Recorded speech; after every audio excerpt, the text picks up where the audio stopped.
Hey everyone, it's Michael Kikle. I hope you're doing well today, and I have another video to talk about physical media collecting. This time around, it's about what I learned throughout 2024. For anybody who doesn't know, I made a goal in 2024 that's absolutely going to take over the majority of 2025, possibly go into 2026 because of what I'm covering next.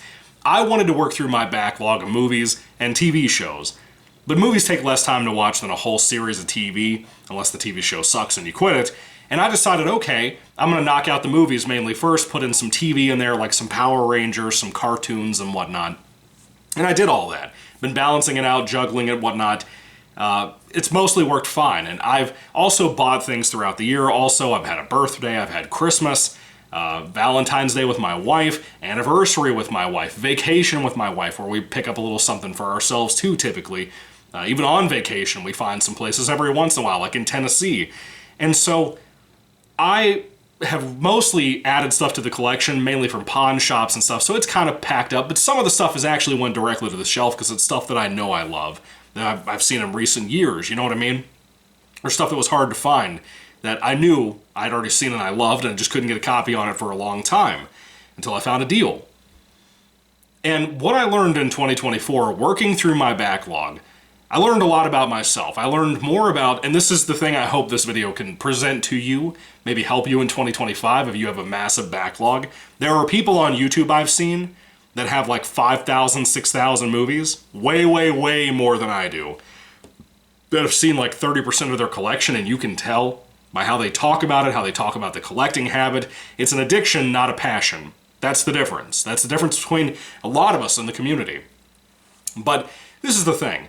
I hope this video will encourage you to try to do the same thing if you happen to be like me. But one of the best things I learned this year is being open to what I actually like. You know, I am first and foremost a horror movie fanatic. I love my TV shows, particularly cartoons I grew up with, like you could see over here. But I put the TV shows more on a back burner than I do the movies and stuff that I love. I love superhero comic movies. Not everything, but a big chunk. DC and Marvel, even though I'm more of a DC guy. So that's my two big genres. I love classical comedy, specifically from like the 2000s, mid-2000s backwards. I think they're great most of the time. For me, my personal taste, just not when they go in the realm of like pothead movies. They're kind of obnoxious to me, but still, I love comedy quite a bit too. The older I'm getting, the more I like sci-fi and Western and fantasy, and I've never been into those aside from Star Wars when it comes to sci-fi. Not Star Trek. None of that stuff. I'm being more open-minded to it the older I get. And I've actually taken a lot of stuff off the shelves for the last couple of weeks that I realized I don't need this. Like, I went through my collection, first and foremost, before I even get to the actual video subject. I found out from my collection alone, because I was so used to doubling up, I had 2 sets of the Universal Monsters films, almost 3, but we're talking about the legacy packs, right? That have the whole particular monsters movies that he's been involved in one set. There's like 5 or 6 of those, but 2 different versions. I have 2 sets of that, almost 3, and then I realized I had 4 sets of the Saw movies. Now, I'm a diehard Saw fan. I have my classical DVDs that I grew up on that I don't want to get rid of for nostalgia purposes. Then I had the first Blu-ray set I bought. Then I had another set of DVDs that I bought years ago when Walmart put out custom metal-looking slipcovers on them, and they were all like brand new. I haven't even used that set, but I've used the Blu-rays. But then there was steelbooks that I bought for Jigsaw and for the complete Saw franchise that I'm like, why the fuck do I have all of this? Why did I quadruple dip on Saw of all things? One of those triple dips, double dips, quadruple drips, whatever, being another set of DVDs. Why? Why did I do that? I don't get it when it comes to collecting, but it's been good for the heart and the soul. Because I'm getting to move things out, put them in the salvation box, maybe sell off those steel books to somebody, you know, whatever. But it's also helped me refine this year as I went through my collection, not just this collection, but the stuff I'm trying to get through in the backlog, of what I'm actually willing to spend time on. I turned 30 in 2024, just so you know, about 2 months ago. And it really fucked with me. the idea that I'm getting older. I'm getting older. I'm not middle-aged yet. I feel like it. The winter's here. Everything hurts, you know? I'm just messing with you. But anyway, I'm at the point in my life that I'm realizing, like, if I had a really rough day at work, the last fucking thing I want to do is come home and watch, like, a musical. Just because I have the set, 50 classic movies from Mill Creek Entertainment, that just so happens to have that in there, and that happened to be the next movie on the list of the set. I don't want to waste time on that. I want to watch things I love, like Malcolm in the Middle, or Goosebumps, or, you know, a movie I love, whether it be horror, or even a romance film like The Notebook or something. Like, I want a comfort movie, but I also want to relive my favorites. When it comes to Christmas and Halloween time, I watch the same movies over and over and over again because of how much I love specific films that I grew up with that I've had forever on DVD and Blu-ray. I learned a lot. And I learned that, like, for example, I'm not really into the combat World War II movies, like war films and stuff. Saw a few this year. Not crazy about it. Saw a lot of classical westerns and newer westerns. I love certain westerns, like when I find a really good one, especially ones like this year. I found a movie that's a classic that I've never heard anybody talk about. It's like the original To Kill a Mockingbird. It's called The Oxbow Incident. If you haven't seen that, holy shit. Go watch that. It's like an hour and 10 minutes. It will fuck your whole night up. You will never sleep right. It's like a 1940s western about a murder happening and a bunch of, you know, people going out to get mob justice, you know? Pretty upsetting movie, to be honest with you. Really should be shown to everybody on the planet. That's the kind of movie that Turner Classic Movies or whatever needs to play on their channel and their streaming services and stuff. But nothing like that are ever promoted, you know what I mean? But I love black and white films. Not into the war combat stuff as much the older I get, because a lot of the ones collected in the sets I own have not been very good. There's a set I have with, like, James Cagney, John Wayne, and maybe Kirk Douglas? Is that who it is? I think it's Kirk Douglas. It's called Tough Guys, and it has all three, like, collected in there, some different movies they were in. The Kirk Douglas set was good. The James Cagney one could not give a shit about. Don't know who James Cagney is. Heard the name? Don't know who he is. John Wayne. I'm very much off and on with John Wayne. Sometimes I really like his movies. Sometimes I'm like, this fucking sucks. I've never seen... Is that show called McClintock or just Clintock? I can't remember. It's a Western TV show. But I never grew up on things like Bonanza. I hated Westerns as a kid. Hated black and white movies as a kid, like most people my age did. I was in the 90s. It was all color, man. What do you expect? But I learned so much about what I'm willing to spend time on. I love horror, like I said, comedy. Getting into other genres like sci-fi and fantasy the older I get, even though I'm not crazy about sci-fi the way I kind of am with fantasy movies, not books.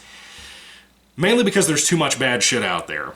That's just my personal opinion, but still. I have these box sets from Mill Creek Entertainment around the room over here. Like a family one and a comedy one, a 1940s one, which could be better than the other two. But, like, I'm a 30-year-old 90s born man. Why the fuck do I want to watch a movie with Shirley Temple in it? Like, you know what I mean? I grew up in the age where there were infomercials on TV trying to sell you probably public domain versions of Shirley Temple movies on VHS tape. Yes, that was a thing, in case you don't remember it. I didn't want to see that shit when I was a kid. Why would I want to see that now? Like, you know what I mean? Like, it's not just... To me, the idea of spending an hour and a half to 2 hours on that after, like, a hard day at work, even though I love my job and I have a good job right now, thank the Lord, I don't think I could sit through that. I don't think I could sit through that even after a good night at work. So yeah, I'm getting rid of shit. I'm actually taking stuff right out of the stack and putting it in the Salvation Army bin just to get shit out of here that I can shrink down that pile, but also because I realized after sitting through a couple of bad movies this year, I've also finally developed the ability to say no. With books, with movies, with series. If I'm in the middle of a series and it begins to suck, I quit that shit. I used to never do this. My wife used to hate that if we were watching something back in the day, specifically if I was watching something back in the day, before we got married, or even leading up to 2024, I couldn't stop watching a bad movie or a bad series. I had to finish it. I just had to. Out of some weird OCD, autistic thing, I don't know what it was, but I had to do it. And this year, spending so much time on bad shit that I just did not want to watch, I wasn't excited for, or maybe to rewatch if it had been a while, I realized I can say no, and no one's gonna shoot me. Not myself, not my wife, no one. No one's gonna hurt me for turning a bad movie off that I'm not into. So I'm glad about that. Now that I'm kind of getting away from doing reviews on any of my channels, makes me feel better just to turn bad movies off and just talk about movies as a culture, as a community, and physical media especially, because that's really what matters to me at this point in my life, and owning what I want to watch. But I have some examples here to kind of show you some things that I've kind of re-emphasized my point with. Roy Rogers. Why the fuck do I have this? I don't like musicals, I don't like singing, I'm barely into westerns. Why the fuck did I ask for this on my birthday years ago? My wife got this for me with a couple of sets from Ollie's of like Sherlock Holmes, which I kept. I haven't gotten to that yet, but I do like Sherlock Holmes stuff. I'm actually a big fan of Sherlock Holmes. But that, Three Stooges, which I already owned everything of, I thought there was maybe something new in it. It wasn't. So these Ollie's sets were a waste of money back in the day, but I tried to watch some of this Roy Rogers stuff. I sat through like 2 episodes of the show and absolutely hated it. Wanted to find a cliff to jump off of because of how much I couldn't stand this shit. It's going in the box, you know? I have no reason, with all the TV shows and stuff I have over here, to even waste a moment watching this. I have no excitement at all for it. Maybe it's not that bad. Maybe I've offended some people out there. I'm sorry, but I don't give a shit about Roy Rogers. I just don't. Birds of Prey here. I bought this movie years ago when it first released to physical media. I heard it was trite bullshit, just terrible political nonsense. I bought it, I watched it, I hated it just as much as everybody else, but I spent $20 fucking to buy this on DVD the other year when it came out. I'll never watch this again. I know that, so guess what? It's going in the fucking box. You have this here, the excellent 80s Mill Creek, matter of fact, entertainment box set.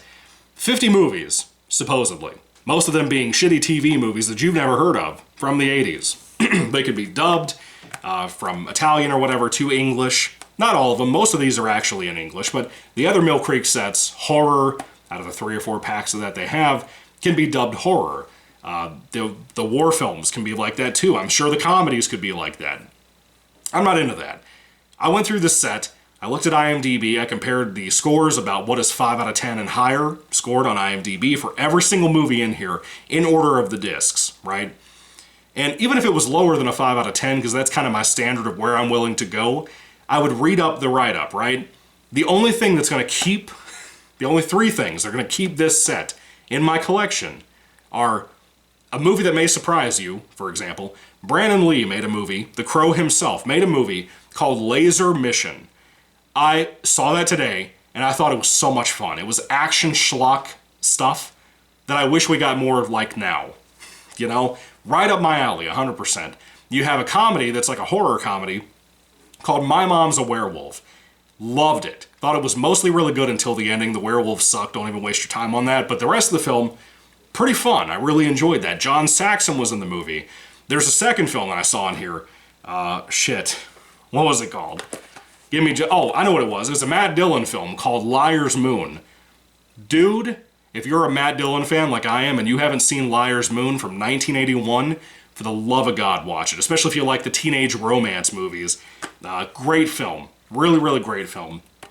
I'm watching one called Shaker's Run. I don't know if I'm going to finish it or not, but you know, it is what it is.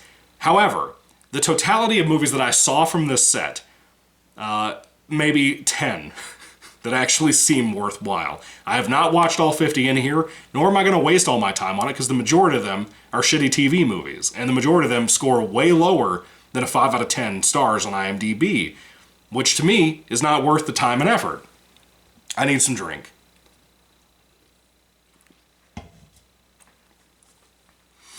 But the rest of the set that I've had good movies in, like those 3 I just mentioned, it's going to keep it in my set. There's even a film in here that's a horror movie called Scarecrows. It's pretty good. About scarecrows coming to life, attacking a military special ops group. It's got a little bit of blood to it. It's pretty cool in case you guys haven't seen that before. I've seen it before, but I wasn't going to rewatch it for this set. But I own it now, I guess. The final thing here that really opened up this whole not being afraid to not keep holding on to things and to not quit movies and that kind of thing. David Lynch's The Elephant Man. I don't like David Lynch movies. I just don't. This is probably the second best I've ever seen from him. It's really not bad. Anthony Hopkins plays a doctor trying to help a very deformed man based on a true story, I believe, played by John Hurt. And The Elephant Man, I have a VHS copy that my mom gave me years ago I bought this Criterion copy because I was having my David Lynch phase, that I was convinced I was going to love this movie. And I finally watched it last night. I finished it a little bit ago. And I liked it a lot. I don't love it. You know?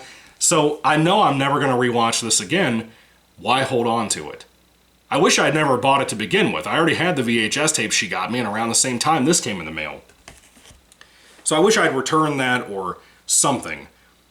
But it wasn't a bad movie. I don't regret my time with it. Elephant Man had some things to show for itself. I just have no reason to keep it now. I just don't, you know? Don't be afraid to get rid of things. This year in 2024 showed me so much, and that's the next thing. Movies like Birds of Prey that I've had in my collection since it came out. I've moved through 2 different houses, from an apartment to a house, then to a new house, this one. Holding on to that piece of shit, making the move harder for me, out of all the things I have to move with my crap alone, not even my wife's stuff, that kind of shit could have broken my back. You know what I mean? Holding on to shit like Birds of Prey or the Elephant Man Blu-ray here. Why? I hadn't even seen those 2 when I bought them. Why did I hold on to them this long? You know what I mean? But in 2025, if you happen to relate to this video at all, I would absolutely advise you to nail down your collection. If there's stuff you have in your backlog that doesn't even slightly interest you, get rid of the shit. Don't just stockpile it just because you're worried in a doomsday prepper way about holding on to it for the sake of physical media, that you might want to see it one day. You can rent these things. If they really mean a whole lot to you, you can probably find a copy somewhere. But there's a chance you could get rid of stuff that's actually good, especially with these Mill Creek Entertainment box sets, if you have those and you plan on getting rid of them. But I would recommend it a lot. Just curate your collection quite a bit. Take a chance. Just trust me on it. Try to prioritize your backlog in 2025 as one of your big goals this year. I think you'll feel great if you do that. Don't be afraid to take a break, watch a classic you love or something, but try to knock out like a movie a day, man. If you do that and you take a break on one of those days, or even on the weekend just every once in a while, and watch a movie you love, you could knock out like 7 or 8 of these things every day in a week, you know? If you watch multiples on the weekends, I don't know, you could knock out even more, like 7 to like 10, depending on whether you have kids, I guess. There's a whole lot you could do. Don't hold on to all this shit. Life is too short. If you have a collection of like 7,000 movies, you're not going to watch all that shit over and over again. You're just not going to. Unless you have no job, I don't see it happening. So think about it. Work on it. If that appeals to you, if you're kind of like me and trying to work through the backlog stuff, I have a lot of TV shows now, not so much movies left over, but still, try to work on that. I think you'll feel a lot better, man, especially when you know you've basically conquered, if you will, in a very Conan word, your whole, collection. There's something nice to be said about that I'm very close, about a year or so away, depending on how some of these shows are received by me, whether I watch the whole show, like Miami Vice, for example, all the way through, because I may not like it, There's a chance I may not even bother. That I just watch what I want to watch and I get rid of more shit from the stack. I've thought about it, to be honest with you. There's quite a few things I want to get rid of from that stack. I love making videos. I love discussing physical media. That's really where my heart and soul kind of lies with YouTube nowadays. It's more about commentary than anything for me. But don't be afraid to get rid of shit. Don't be afraid to just take things that don't interest you and get rid of them. My biggest hang-up, personally, that I've also figured out this year, and kind of in the moves in previous years, but it really hit home this year, was that if somebody like my grandmother who passed away gave me a shitty-ass movie that I don't like, or something on VHS tape I inherited from her, or a DVD, and maybe I have the upgrade already, I can't bring myself to get rid of those old things, so I have to kind of accommodate room for those things. Maybe most people are not like that. I'm a very sentimental person, especially with my close family and friends. Don't have many of them, but I love them, the people who are in my life, and I'm thankful to God every single day of the people I do have that I love and adore, and who love me, Don't be afraid to keep those things. Don't let people tell you to get rid of stuff like that. Get rid of the shit like Elephant Man that you're never going to watch again, or the Mill Creek box sets that you're never going to watch again, or something like Birds of Prey that did everything in its power to make sure you didn't want to watch it again. Prioritize getting rid of that shit in your collection. Maybe I'll make more videos on curating, I don't know. Maybe not yet, anyway. But I would love to hear what your thoughts are on the whole backlog thing. Are you going to prioritize that in 2025? I think you'd be surprised how many people don't do that in the community, who don't even give a shit about watching the old classics from their collection that they've never seen, that have a good reputation, like Elephant Man. Or, like, I know people my age who claim to love movies who've never seen The Wizard of Oz. You know? Doesn't mean they're not a movie fan. It's just like, dude, what the fuck? Why do you own this? You know what I mean? Like, watch the shit. It's a good movie. But yeah, don't waste your shelf space. You know, don't clutter your life up, man. It's kind of a scientific fact based on studies. The more cluttered your life and house is, the dirtier your house is, that you're going to be in a bad mental state, you know? So take care of yourself, man. Take care of your collection, work through it, get rid of shit. You don't need all of this stuff that you have laying around that's not important to you. And it kind of goes along with the general motto of telling people who are getting into physical media collecting, only buy what you truly love and care about. Don't buy every variation of a Star Trek episode just because you like Star Trek. Don't buy every VHS tape of Star Trek just because you like fucking Star Trek. Just buy the sets. Watch the fucking show. Why do you care about buying VHS tapes of that? Doesn't make any sense to me. That's just me, though. Anyway, what's your backlog goal this year, if you have any? I would love to hear all that down below. I'd love to hear what your thoughts are on this. What have you discovered about yourself the older you got into your physical media collecting career? It's not really a career, but what have you figured out about yourself? Your tastes, your opinions? Do you buy expensive sets? Do you not even bother? What do you do? I want to know your general motto, your mantra. What do you do? Let me know all that down below. And I hope you guys, again, have a great 2025. I hope you got everything you wanted for Christmas, you know, for your collection. Let me know what you got down below. And anyway, thank you all for watching, guys. God bless you all. Catch you later. Have a happy new year once again. And goodbye.